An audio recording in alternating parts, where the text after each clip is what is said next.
Hello and welcome to today's lecture. In today's lecture, we will see the Einstein's theory of lattice heat capacity. In previous period, we discussed classical theory of lattice heat capacity, and while concluding, we observe that there are serious drawbacks in the classical theory of lattice heat capacity, and we observe that these drawbacks can be eliminated by using quantum theory, and two people who have attempted it successfully are Albert Einstein and Peter Debye. And today we will see one of them, that is Einstein's theory of lattice heat capacity.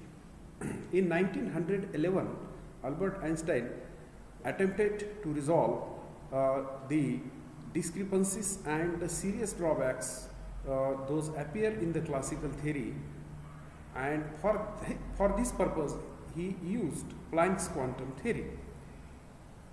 Now what he made is that the assumptions or postulates of classical theory are kept as it is, except one thing, that classical harmonic oscillators are now replaced by quantum harmonic oscillators.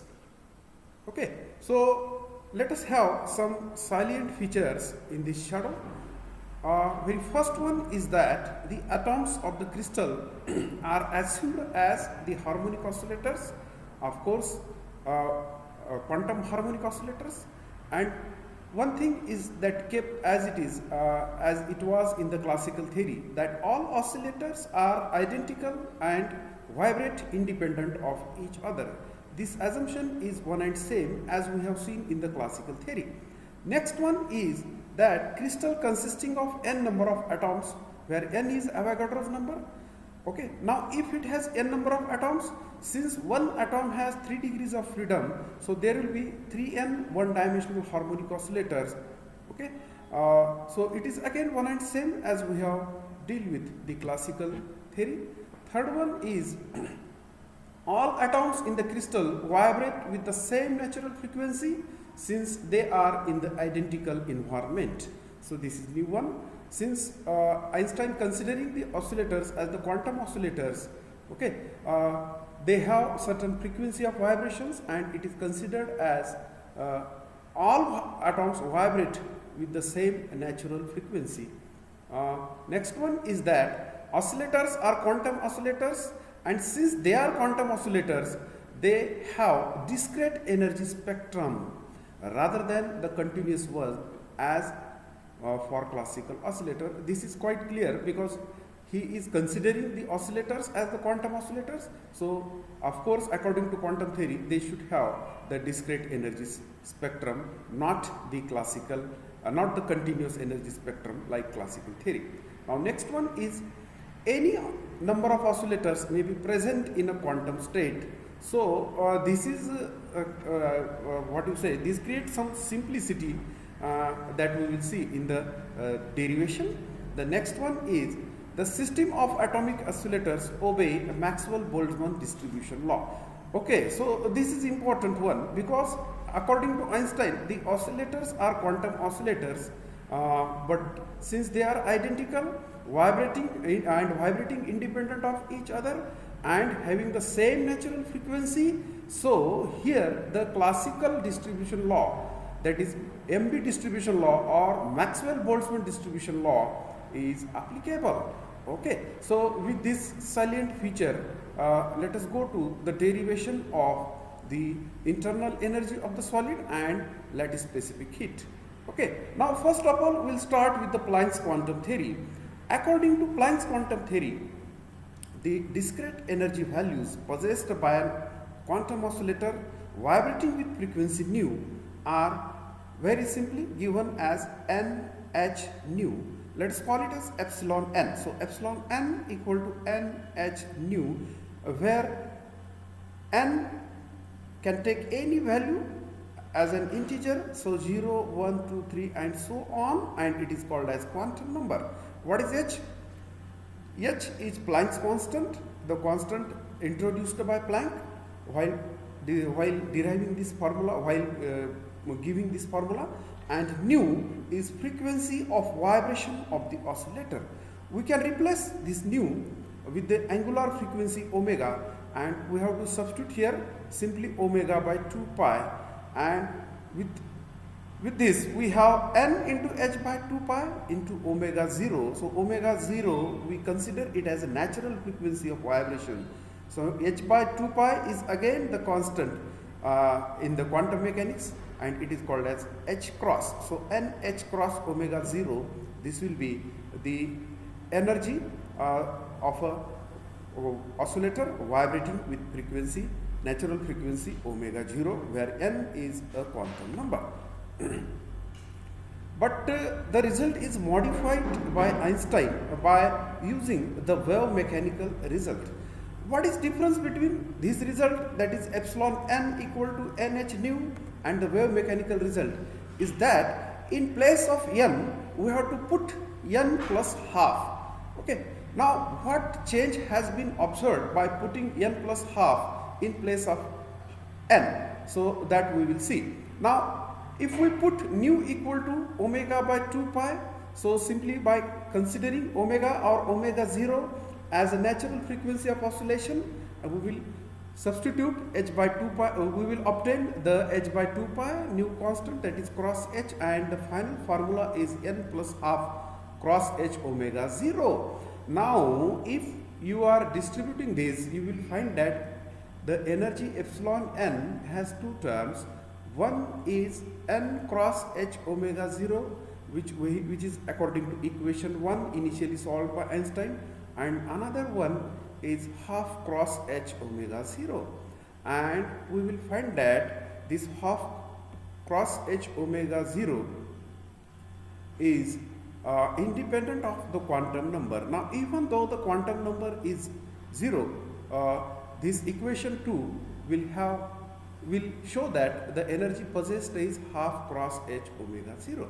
That simply means that half cross h omega 0 is a temperature independent energy known as 0 point energy, and it is always possessed by a quantum oscillator for whenever independent of temperature and whatever be its quantum state. Okay. Now it is called as 0 point energy.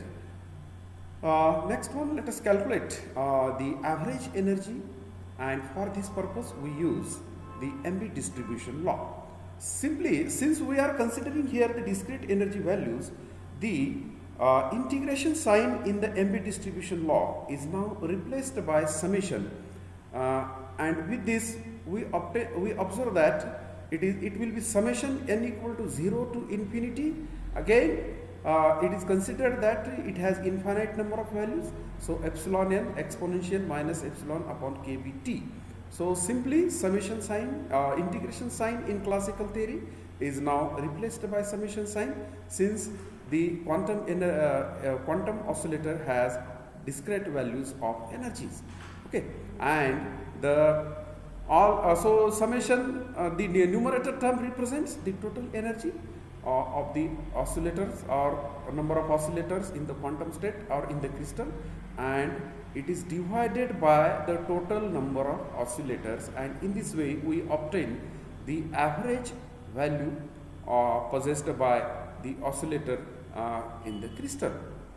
Now we will use the wave mechanical result according to equation 2, and we will substitute epsilon as n plus half cross h omega 0, and with this substitution we find this equation that summation n equal to 0 to infinity n plus half cross h omega 0, and the exponential term is kept again as it is, and again in exponential term epsilon n is replaced by cross h omega 0.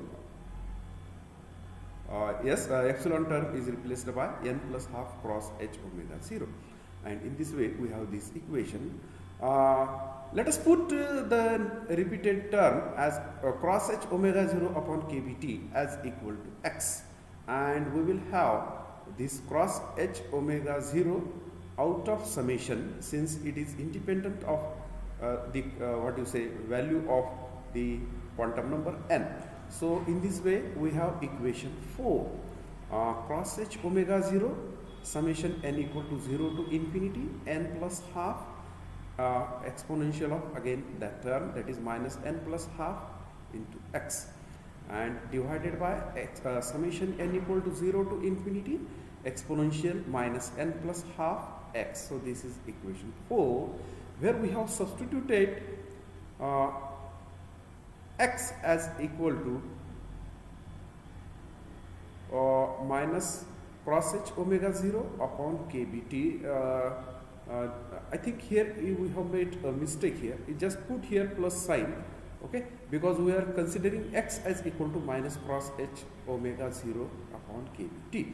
Okay, next step it is correct. In next step it is corrected. So expanding equation 4, we find that see, summation of n equal to 0 to infinity n plus half exponential of minus n plus half x. So this can be expanded simply as half. So let us put n equal to 0. So it is simply half. And if we put again n equal to 0 here, it will be minus half. It will be, since we are putting here x equal to minus cross omega 0 cross h omega 0 upon kbt, it will be plus. So it will be half into e raised to x by 2 first term when we put n equal to 0. For n equal to 1, n plus half becomes 3 by 2, and the second term will be 3 by 2 into e raised to 3x by 2. And if we put 2, it will be n plus half, 2 plus half, and that is 5 by 2. So next term will be plus 5 by 2 into e raised to 5x by 2, and so on. These terms will appear. Similarly, we can substitute for the denominator as well. So after substituting, we find this equation, and now the cross h omega 0 in bracket, this term is simply, the bracketed term is simply the differentiation, the bracketed terms and the denominator, those comprise simply the differentiation of natural logarithm of a series, that is e raised to x by 2 plus e raised to 3x by 2 plus e raised to 5x by 2 plus and so on.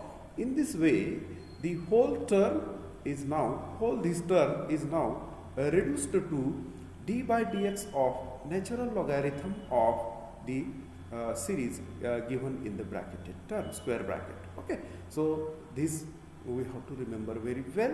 And again in the series, from the series we can make e raised to x by 2 common. So in bracket we have 1 plus e raised to x plus e raised to 2x plus and so on.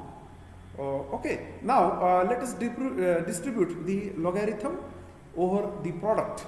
So we will have natural logarithm of e raised to x by 2 plus natural logarithm of the series 1 plus ax plus e raised to 2x plus and so on. And natural logarithm of e raised to x by 2, it will reduce to x by 2, and the series 1 plus e raised to x plus e raised to 2x plus and so on can be reduced, and it is simply equal to minus natural logarithm 1 minus e raised to x.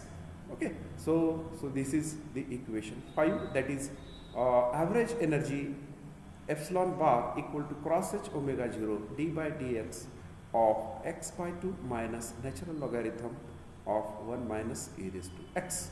And we can solve this. Okay, we have to solve the differentiation and after solving differentiation, it will be simply d by dx of x by 2, so that is equal to half, and d by dx of natural logarithm of 1 by ax, so it will be equal to 1 upon 1 minus e raised to x, and differentiation of the term e raised to minus e raised to x, it will be equal to minus e raised to x, so minus minus becomes plus, so it will be plus e raised to x upon 1 minus e raised to x, which is differentiation of, that is d by dx of minus natural logarithm of 1 minus e raised to x. So and again we can have one term here, that if we solve the second term, simply we have to divide numerator and denominator of the second term by e raised to x. So numerator becomes 1, and in the denominator, so here numerator becomes 1, e raised to x by e raised to x, and here we will have 1 upon e raised to x. That is 1 upon e raised to x, that will be simply e raised to minus x, and here again minus e raised to x upon e raised to x, so that is equal to 1. So after dividing numerator and denominator of this second term by e raised to x, we have 1 upon e raised to minus x minus 1. So this is again we have solved. And now putting the value of x, which we have considered as cross h omega 0, we have considered as minus cross h omega 0 upon kBt, and by putting here we will have half plus 1 upon e raised to cross h omega 0 upon kBt minus 1. And again we can expand this to have the term half cross h omega 0 separated with the term that is plus cross h omega 0 upon e raised to cross h omega 0 upon kBt minus 1. So this is the finally solved value, average value, and let us call it as equation 6. Now there is one thing, that if we have used the very first one, that is equation 1, that is epsilon n equal to n cross h omega 0, without considering equation 2, that is epsilon n equal to n plus half cross h omega 0. So what will we have obtained? So in that case we have obtained that is average value as epsilon bar equal to cross h omega 0 upon the exponential term. So simply the term half cross h omega 0 will not be there. So this is the important thing. And again it can be simply by substituting t equal to 0 in equation 6. Now if we put t equal to 0, so it will be 1 upon 0, so e raised to infinity, so it is again infinity, and 1 upon infinity equal to 0, so it is simply equal to epsilon bar equal to cross h omega 0, and this is known as the 0 point energy. And since the temperature term is eliminated, we can mathematically prove, we have mathematically proved that it is a temperature independent term, and it is simply known as 0 point energy. And it simply says us that even the temperature is 0 Kelvin, absolute zero temperature, according to Einstein theory, the solid has some energy, or atoms of the solid has some energy, and that is equal to half cross h omega 0, and that is 0 point energy. Okay. Now this is the difference between. Now again important thing is that each atom, since each atom possesses a vibration energy of cross h omega 0, so we may have one question that, well, does it have any contribution to specific heat? No. This half cross h omega 0, which is called as 0 point energy, it has no contribution to specific lattice heat specific heat or lattice heat capacity of the solid. And why it is? Because if we differentiate this equation 6, we will find that differentiation of, that is d by dt of cross h omega 0 will reduces to 0, and hence it doesn't have any contribution to the lattice specific heat. Okay, and before going to lattice specific heat, we have to obtain the internal energy of the internal energy of the oscillator, and we find that average vibrational energy is epsilon bar, and in a kilomole of a solid we have capital N, where what is N is Avogadro number, so capital N number of oscillator. And again, according to salient feature or postulate, each oscillator has 3 degrees of freedom. So in this way, n oscillator have n atoms equivalent to 3n vibrating oscillators, and in this way each has epsilon bar energy, so total energy will be equal to 3n into epsilon bar. So by putting value of epsilon bar, that is from equation 6, okay, we obtain that, and after solving we find E, that is internal energy of the solid, is equal to 3 by 2 cross h omega 0 plus 3n cross h omega 0 upon the exponential term. Let us call it as equation 8.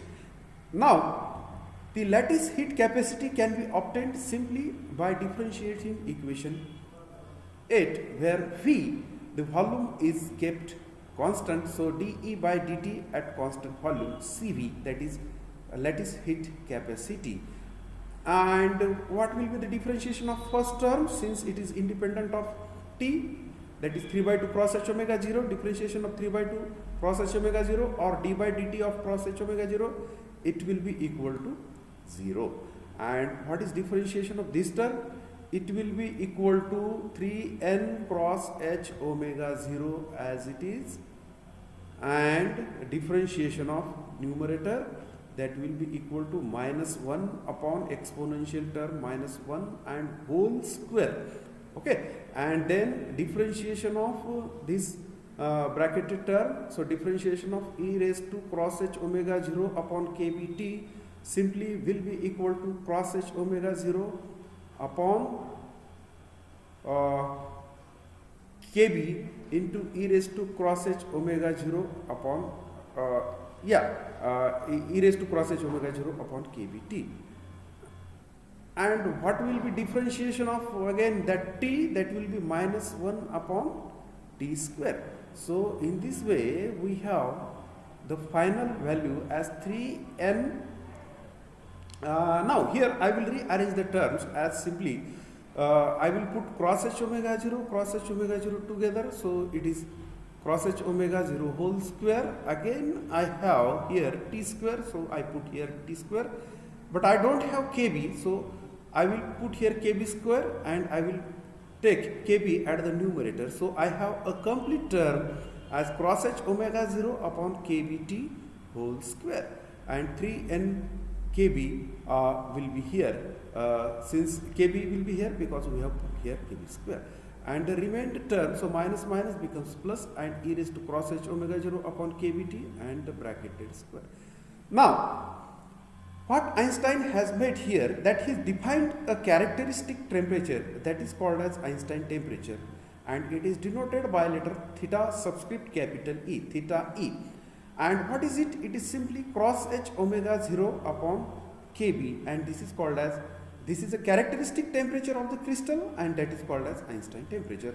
Now if we put theta E in equation 9, here we will find that it is theta E upon T, here it is theta E upon T, here theta E upon T, that is cross h omega 0 upon kbt will reduce to theta E by T, and in this way the whole formula will reduce to equation 11. So this is the finally solved formula for lattice heat capacity according to Einstein theory, or Einstein's lattice heat capacity. Let us test this formula for the two different cases, that is for high temperature and for low temperature. We have a case 1, that is high temperature behavior of the Einstein theory.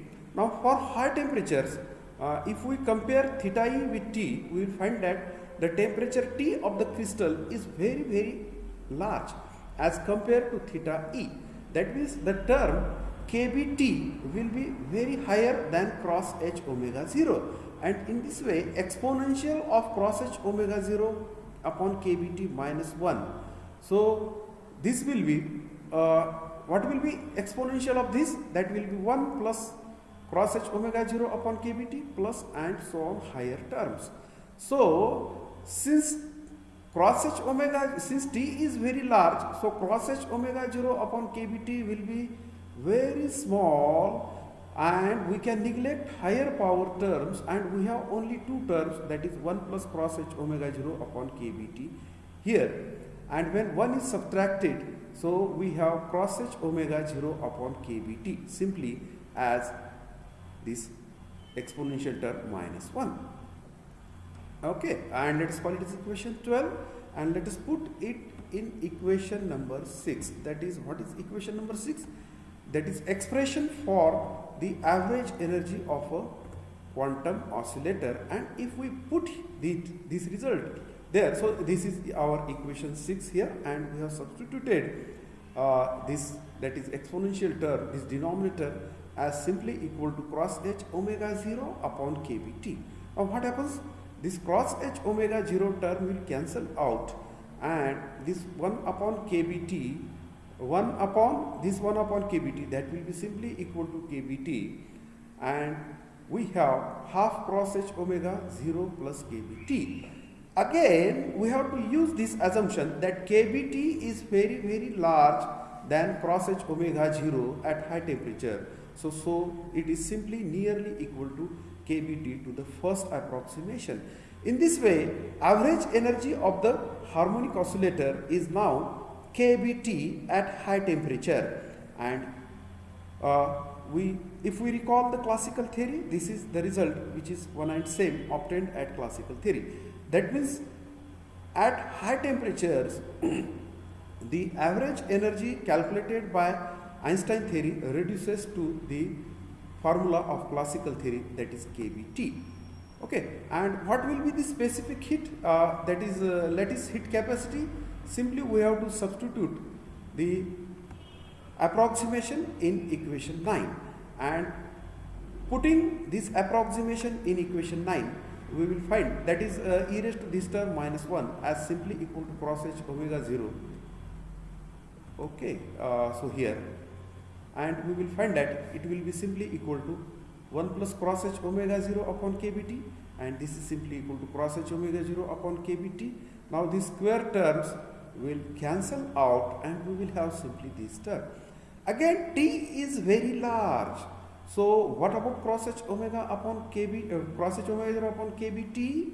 So remember, t is in denominator, so this will tend to 0. Okay, since t is very large, it will tend to 0, and it will be simply 1. So Cv equal to 3 nkb, and nkb equal to universal gas constant. So it will be 3R, and again which is again the result predicted by classical theory, which says that the specific heat of solid is constant irrespective of temperature and the crystal type of the crystal, and it is equal to, always it is equal to 3R. So this is the result of classical theory. In this way, Einstein's formula of specific heat reduces to Dulong-Petit law for high temperatures. Okay, so at high temperatures we can say in this way that Einstein's formula of specific heat is valid. Let us test the Einstein formula for specific heat at low temperature, that is case number 2, low temperature behavior. Now if it is a low temperature, then T will be very smaller than the characteristic temperature theta E, and we can have Kb into T is again very smaller than cross h omega 0, and in this way we can have this term that is cross h omega 0 upon kBt is a very high term. So e raised to cross h omega 0 upon kBt is very larger than 1. So subtracting minus 1 will not affect the term, and e raised to cross h omega 0 upon kBt minus 1, it can be substituted as nearly equal to e raised to cross h omega 0 upon kBt.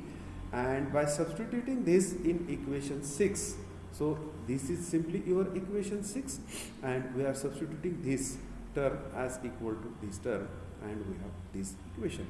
So this will be simply equal to half cross h omega 0 plus cross h omega 0, and this will be taken as a e raised to minus cross h omega 0 upon kBt.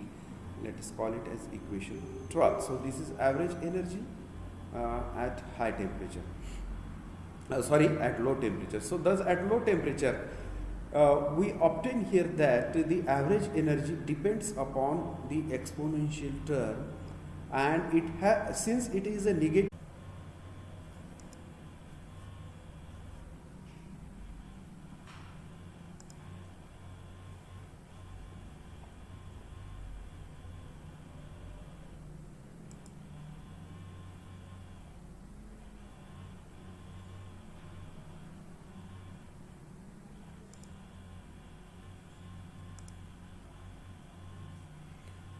Since it is a negative term in expression, so we can find that for low temperature, vibrational energy decreases exponentially with decrease in temperature.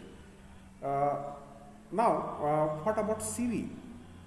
In equation 9, by substituting the result of low temperature behavior, so that is this exponential term is equal to this.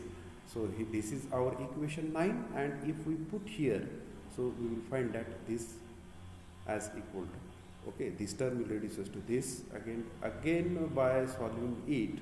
So we can cancel out one term and we have e raised to minus cross h omega 0 upon kBt simply.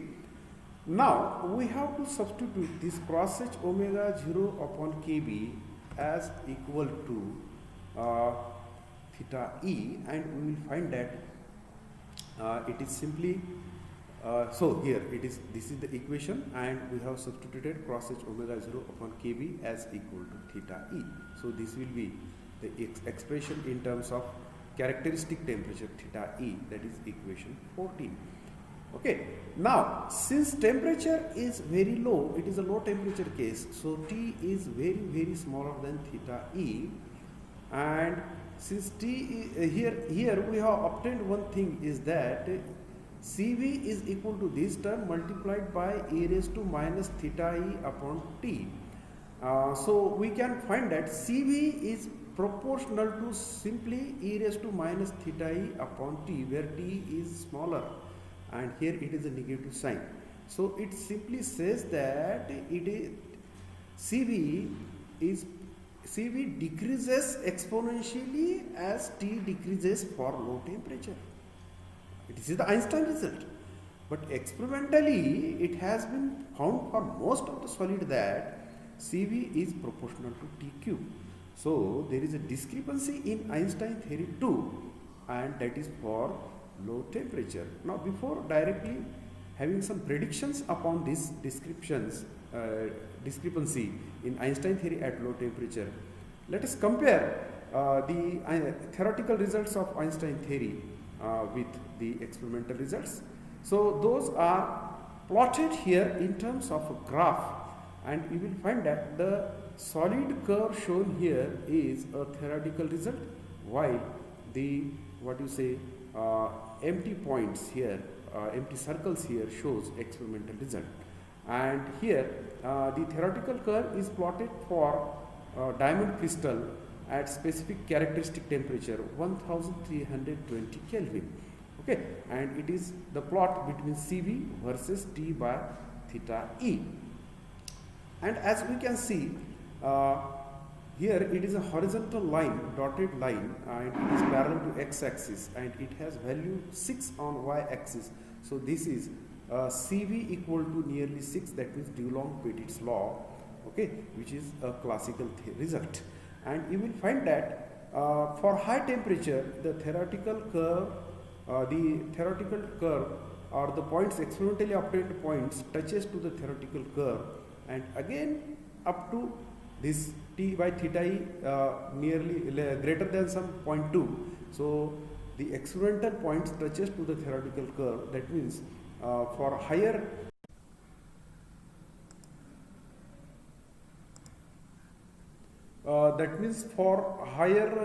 temperature, the Einstein results of Einstein theory are with the agreed with the experimental results.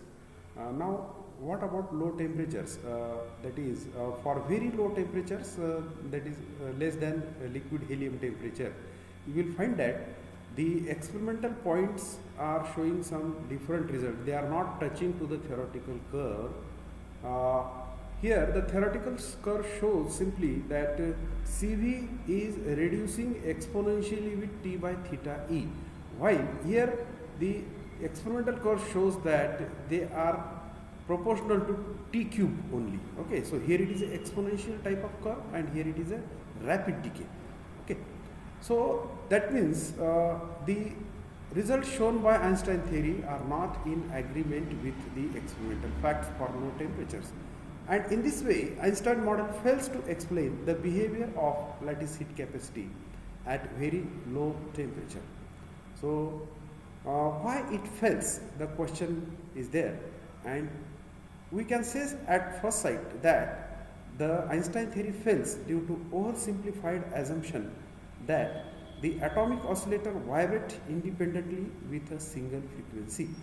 But in contradiction to this assumption, while vibrating, the atomic oscillators are coupled together, and due to their coupling, there will be a more than one or number of frequencies rather than having a single frequency. So, due to oversimplified assumption, Einstein theory fails to predict the results of lattice heat capacity at low temperatures and very low temperatures. So, with this we conclude our session of Einstein theory of lattice heat capacity.